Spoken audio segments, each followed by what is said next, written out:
and can feed a hungry world. That and more when News Center 4 continues on this Sunday night in the Rockies.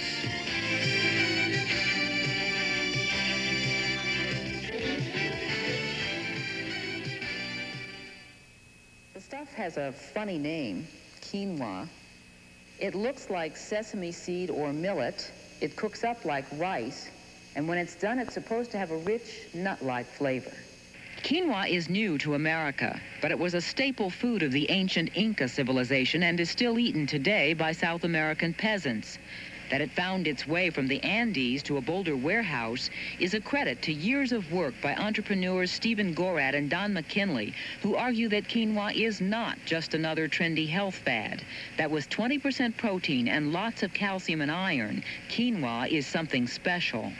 The scientists look at quinoa and they find that the balance of amino acids are the building blocks of the protein, is exactly the type that is needed by the body. And this is unheard of for a plant. Generally, the good sources of protein are from animal sources. But Americans are a hard sell. More important than nutrition is how something tastes. Gorad and McKinley know that, so they take quinoa, prepare it in recipes, and let people try it. It's very tasty. Yeah, it's good. Quinoa has been available at Alfalfa's, Boulder's largest health food store, for 18 months. The price, about $2.99 a pound. It sells very well. We sell about 125 pounds a week from our bulk bins, and next to rice, it's probably our biggest selling grain.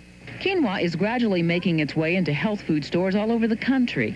Gorad and McKinley have just signed contracts to supply quinoa to the nation's two largest health food distributors, Arrowhead Mills and Eden Foods. It's an important step toward realizing their dream.